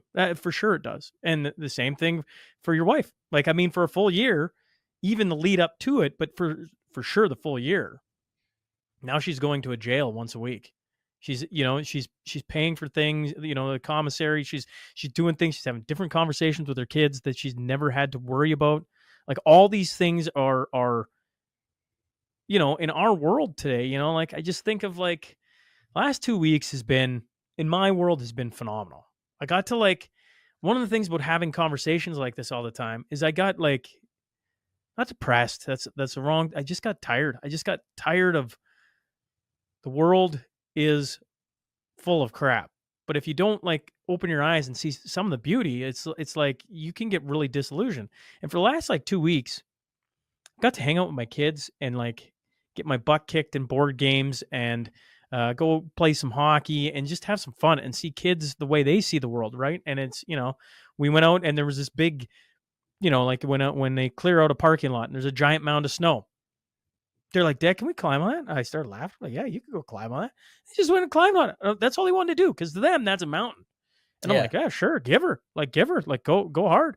And like that, as much as we stare at the problems of the government and the problems of this world, if you're not injecting the beauty of it, you can go down some tough paths. And like I admire the way you're speaking about this, because I think a lot of people, we'll hear January 6th, Pat Stedman coming on, and they're going to expect, F the government or what have you. And what I hear is something very more balanced, I guess, and maybe my ears are a little wrong. Maybe the audience can tell me different. You've mentioned it multiple times. One was the day the FBI shows up. You woke up in the middle of the night, felt like you needed to pray. Then you've mentioned closer to God. Then you've mentioned a couple different things. Were you a God-fearing man before all this went down, or has this really spurred on some different thoughts that you've had to wrestle with? I was a God-fearing man. I mean, I felt I had gotten the call. I think that's the way I put it. I'd gotten the call.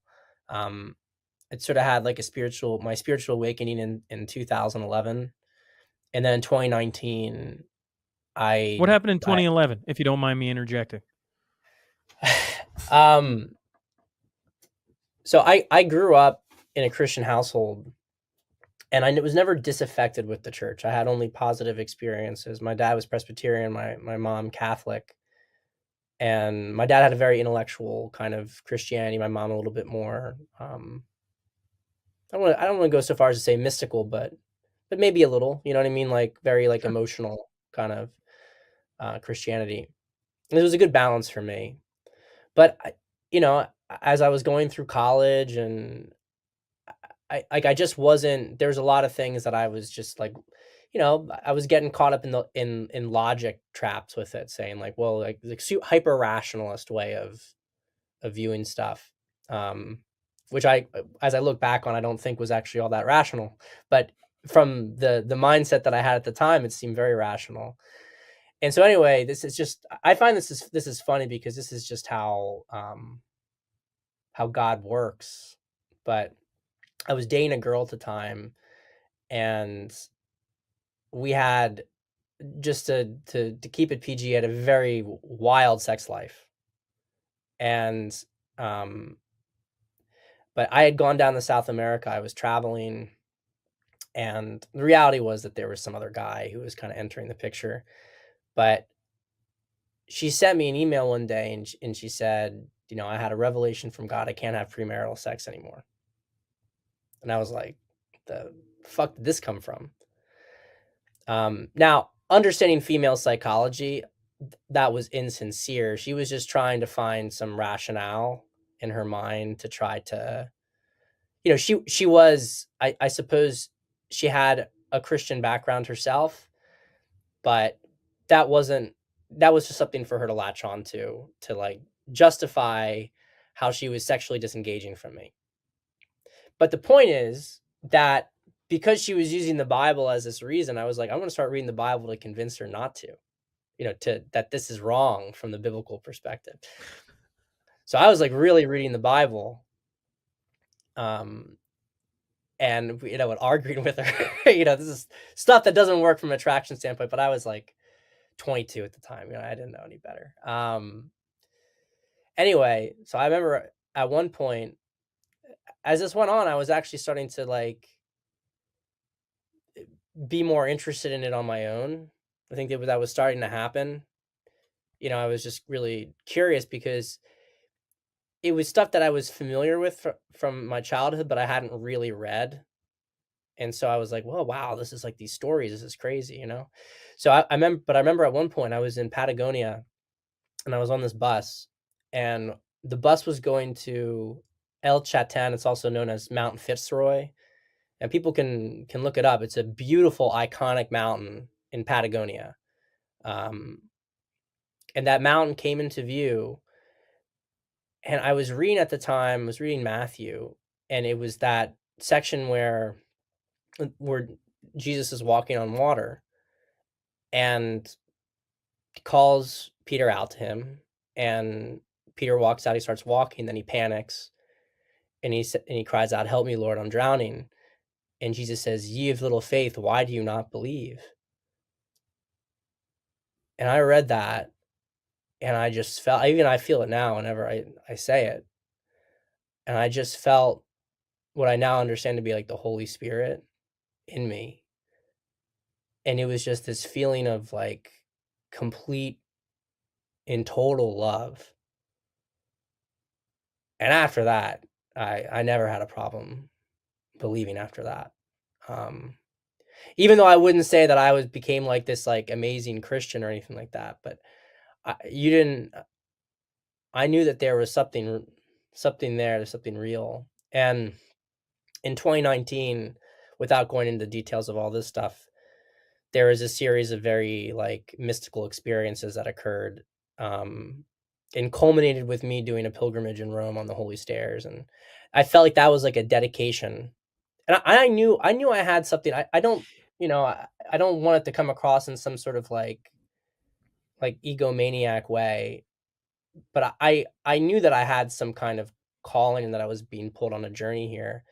Like even before the January 6th stuff happened, like that late September of 2020, I had this calling to kind of do some big challenge for myself. Like I had to prepare myself or like purify myself in some way. And I did a week-long hike in the mountains. I walked like 80 miles. I didn't eat anything for the entire time. It was a fasted hike in the Appalachian Mountains. And it was a real like, it's it was grueling. Like you're basically hiking the entire day without eating, and then you sleep a few hours and you go do it again. And but I felt like I just had to keep giving myself over to God in the process. And I guess it was inevitable. I never felt in this entire process that I was in the wrong place.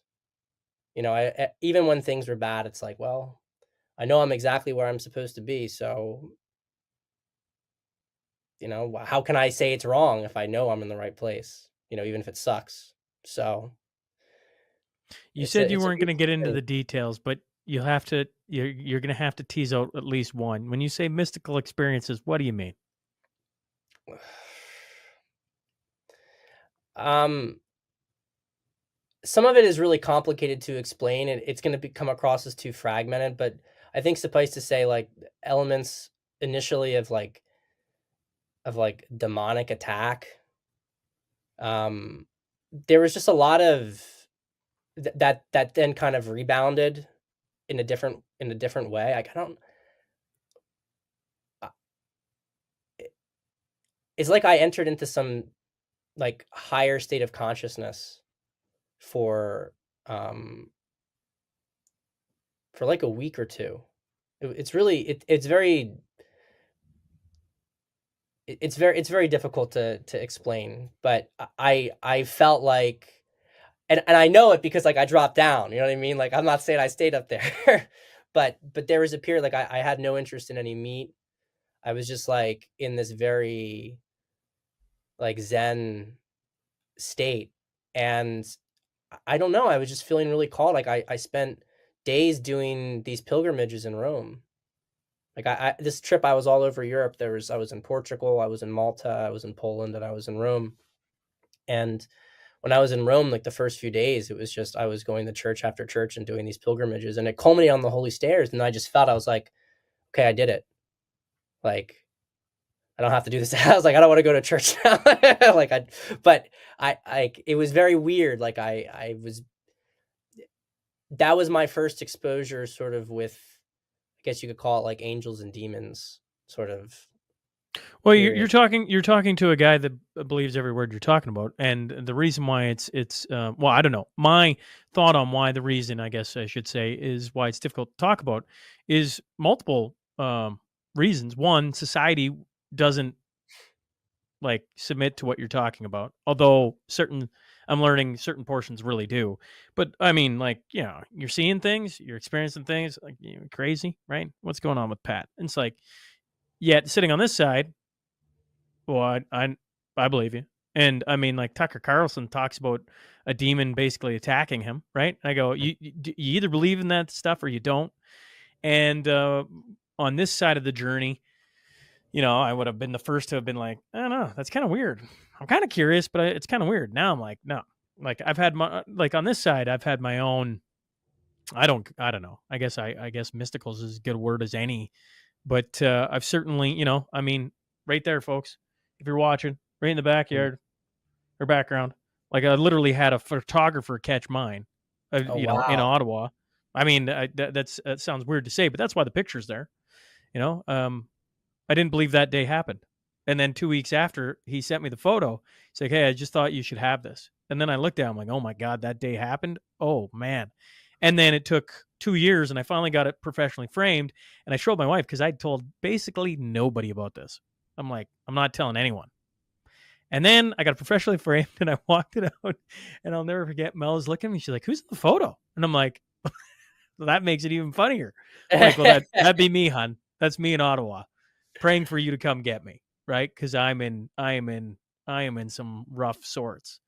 And that's a long, long story. But when you talk about mystical experiences, and why it's so difficult to talk about, well, because one, the world would tell you're crazy. Don't believe that. Don't, that's a narrative out there that's BS. And the next is it's probably it's so close to you, right? Like you're talking about some of the deepest experiences your soul has ever experienced. And to try and put that into words almost doesn't do it justice because it's like, I don't know what was real, what wasn't, it's like, I mean, the entire experience to yourself is real. And the world of angels and demons, I got to interview an author, Frank Peretti, and he was the author I talked about in the Urine Review because I got to interview him. He's written two, giant, huge bestseller books back in the 80s. This Present Darkness and Piercing the Darkness, two Christian novels that are kind of kind of like Lord of the Rings, if you would, to Christians. I don't know if they like the comparison. I don't really care. That's to like I loved Lord of the Rings. I like J.R.R. Tolkien. I like C.S. Lewis now. And when I read Frank Peretti, it was just like I literally experienced what he's talking about. And you can read those books and go, "Oh, this is all a bunch of make believe." Like this is the closest to reality I've ever seen it, and I'm reading it right now. This is wild.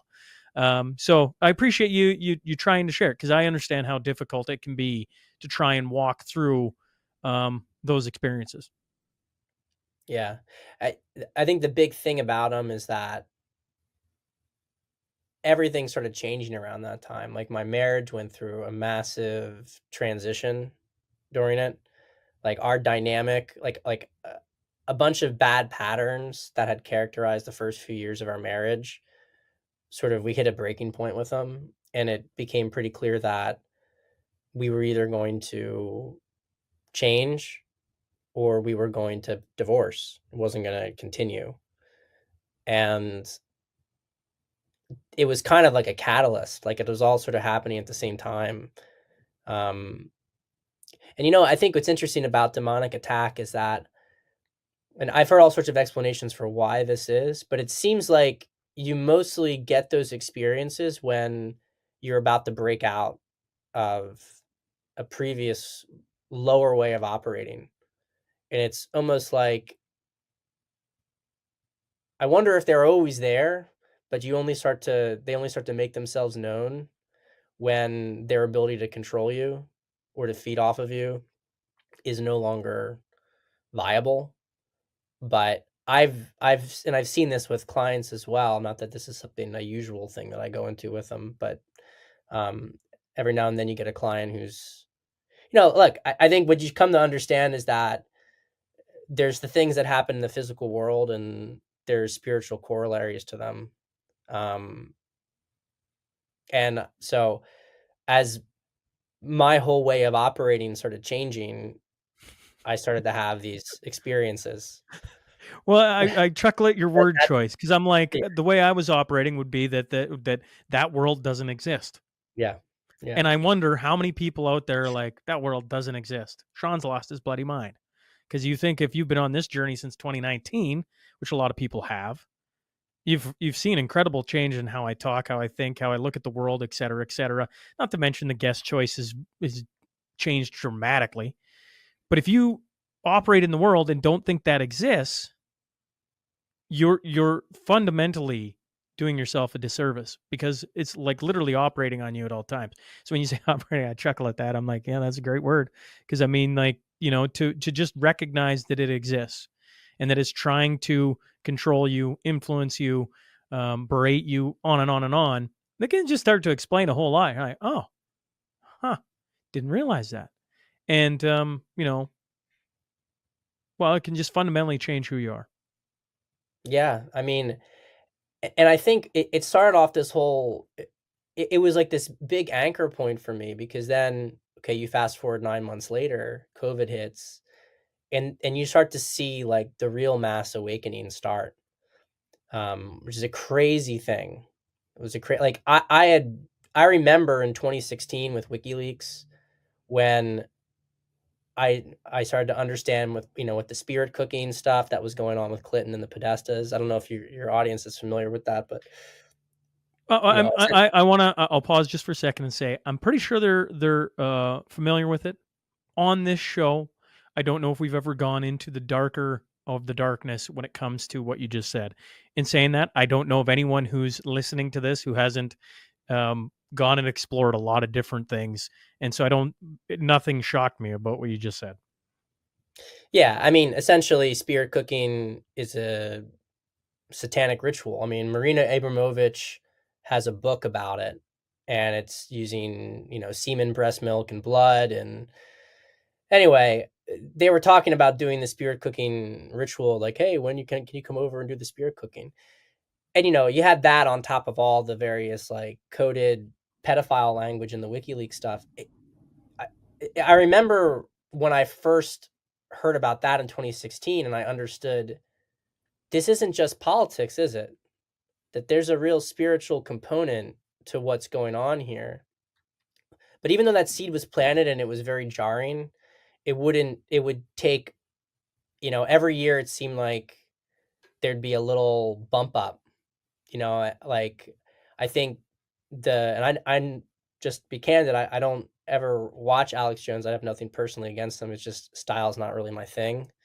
But I think his 2017 in particular interview on Joe Rogan was, I think for many people, myself included, like a huge, like pulling back of the veil about a lot of what was going on. And Joe Rogan, I think, did a good job of keeping him on track, not letting him, Trying to keep him on track. Yes. yeah, struggling to keep him from rambling in unclear directions. But so I think that there was this gradual build up process, right? But when 2020 hit, I was like, yeah, I understand this is completely a spiritual war. And I wanted to get into it. I mean, that was a lot of that hike.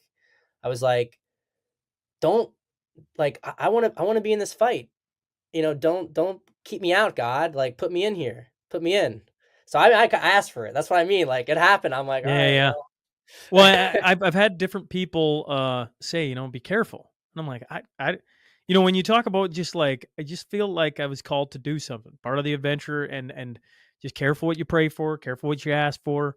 It's like, I get all that. Sitting on this side, it's like, I didn't start this to be where I am, but I kind of did. When I go back to the earliest days of podcasting, I didn't want to be strictly hockey. That's why, if you go back, you'll see these things sprinkled in. Why is Shaun interviewing that? Why is Shaun? And, I always talk about episode 110. Now, I don't think it's the greatest episode I've ever done, but for me, it probably is. And the reason why is I interviewed a lady who survived the perfect storm back in 1992. You'll recall a movie and George Clooney and everything. And she was on a Chinese fishing vessel with no steering, 100-foot waves, thought she was going to die, et cetera, et cetera. So it's a fascinating story. But for the first hour of the interview, we talk about nothing but me. She's like, why are you here? Why are you doing this? What are you looking for? And she was asking the questions, which I knew deep down to be very true and why I was doing it.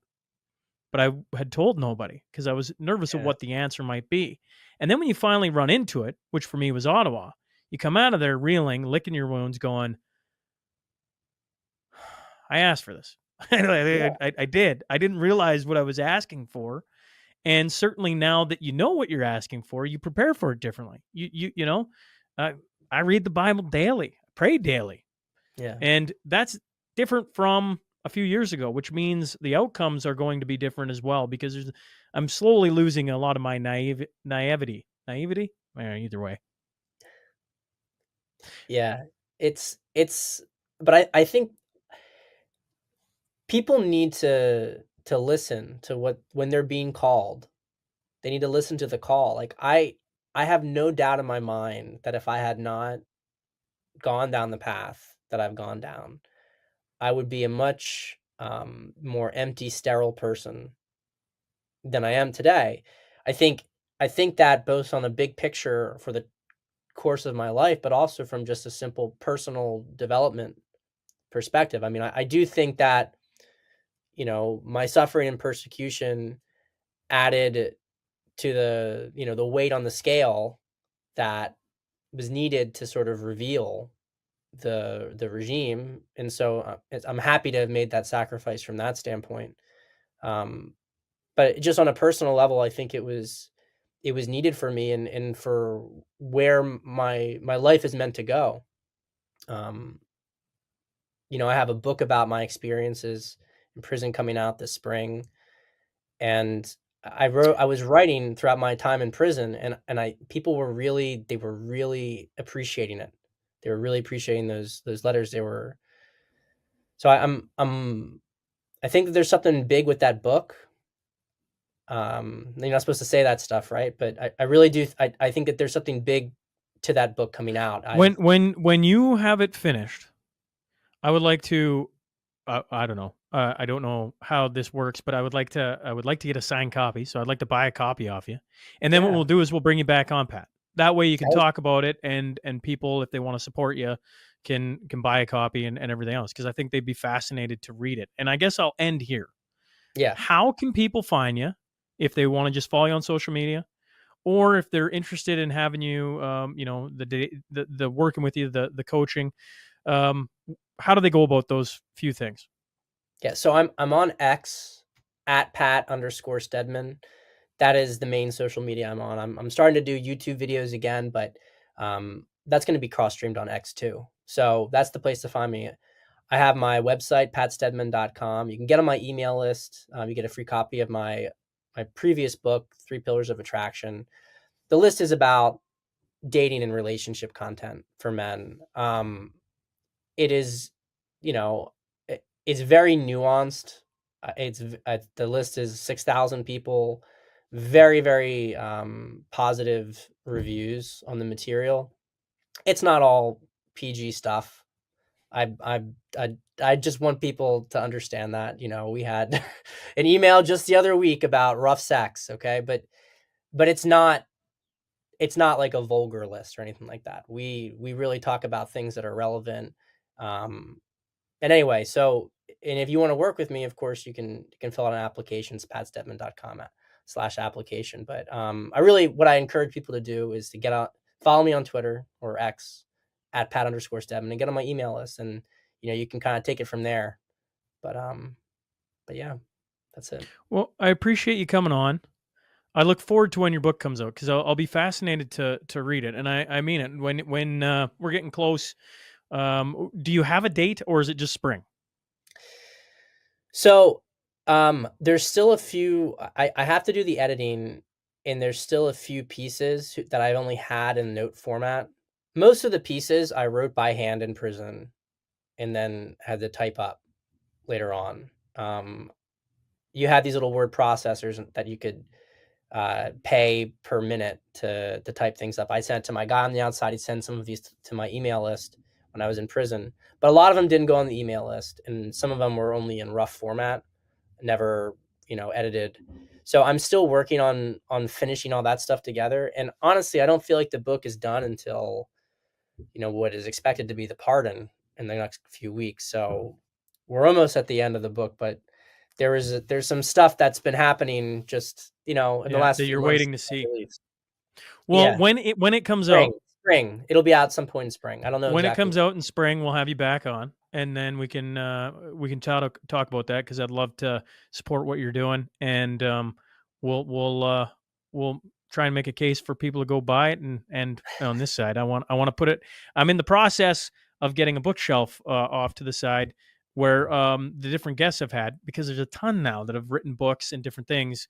I want to make sure that they go in there, and I would love to add yours to the collection and give it a read too. Right? Obviously, I want to hear your thoughts from being in prison. I think that's very interesting. But appreciate you hopping on and doing this. All the best here in the new year, and hopefully a pardon. And we'll keep tabs on you. And certainly, when the book comes out, would love to have you back on. Shaun, thank you